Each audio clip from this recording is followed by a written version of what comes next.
Saturday night, set the record straight, he's walking into a buzzsaw. Yeah, absolutely, man. He's walking into a very motivated fighter, and yeah, I'm sure he's motivated, you know. But this is a guy that's been given everything, man. This guy was given so much money. He was on an episode of Cribs UK before he won a world title. You know, American boxers don't get that, man.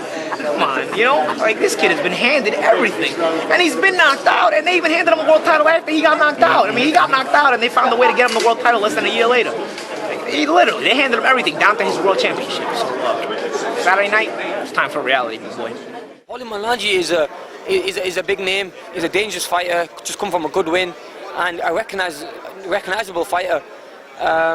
In the UK, you know, a lot of people know me, and I got a lot of respect. And you can say the red carpet is laid out to me, you know, because I've done so much at such a young age. But you know, it's not got to my head. I'm still nice and calm, and you know, and the same thing will happen in the US one day. Because I'm one of them fighters, you know, I love to train hard, love to fight, and I love to win. And if I keep on winning, then, you know, it's going to happen here one day. Because the good thing about it is the UK has seen the talent I have, and I want the Americans to see the talent I have. He believes that you got knocked out before, you know. He says that you don't deserve that title. Okay, you know, does that bother you? Does that get into your head at all? He's not going to get to me one bit. You know, all the best fighters in the world got knocked out and come back. You know, if you look at the best fighters, Muhammad Ali, he got knocked out, he come back and won a world title. You know, Amir Khan's done the same. That knockdown taught me so much, and it made me, you know, realize how serious this sport is, and I can't make no mistakes. And I think it's a blessing in disguise, because if that knockdown didn't happen, I don't think I'd be sat here in New York now. And you know, to the fans out there, you know, I just want to tell them that, you know, I've learned the hard way, and I'm not going to make them mistakes again.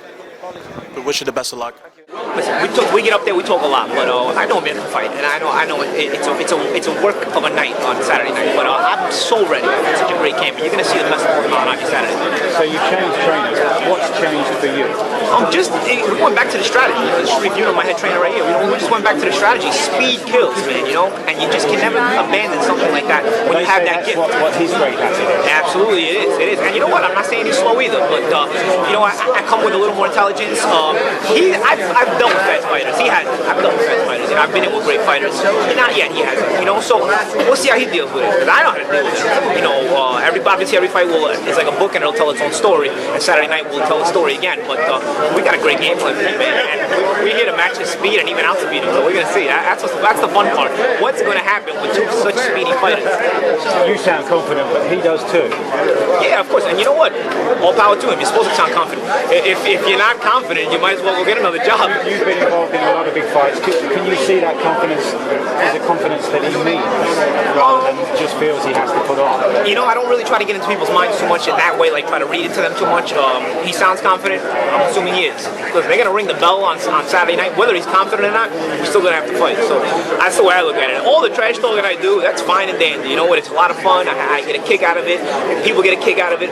But I know the bell's going to ring on Saturday night, just like it rings on all Saturday nights for any of my fights. And, you know, you still got to handle your business, you know. And I don't try to read too much into people's heads more than I have to, you know, because I know I have to prepare myself mentally and physically as well. And I've done that very, very well. What were some of the things he did in terms of training? Just went back to the speed. I was always a speed guy. You know, I won my first 21 pro fights. I lost to Miguel Cotto, which was not it's not a fight I can complain about. He was a good fighter. I lost a fight in a world championship fight, 12 rounds. Nothing I'm complaining about in that fight. You know, I lost to a good fighter. And I like the Hatton fight where I didn't feel he was a good fighter. I feel like I was wrong by my trainer. So it's like, you know, he just basically went back to, I know Sharif says I'm an amateur, even though he never trained me until this point. So he went back to that speed, man. He said, yo, we're going to get you back to where you belong, man. It's like that natural, we call it reflex boxing, man. Everything is just drop of a dime, reflex moves, angles, changing, punches and bunches, speed, everything. Yo, I hate to say it, I was too talented for Buddy McGregor to train. I really was. I was too talented because all he could think of was, no, stay low. Everything I was doing, no, Paulie, you gotta stay low. Move your head and stay low. No, everything I would do. I would make a fancy move in shadow boxing. I would make a fancy move on the bag. No, stay low. I would make a fancy move in sparring, and it would work. And he'd be like, no, you can't do that. You gotta stay low. Yo, to the point where I'm second guessing my own self, like, yo, maybe, okay, he's right. I gotta do it this way. To the point where it ruined everything. You know what I'm saying? What kind of defense are you gonna? Did you guys focus on like movement, or are you gonna use your hands angles, this time? everything. I mean, you don't want to be in the box. The thing with McGirt is he kept you in the box. He wanted it this way and only this way. I'm a reflex guy.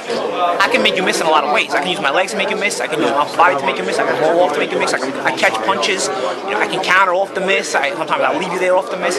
You gotta have an open mind. And if you're an athlete, you can afford to do that because you can do more things. You can pull off more moves.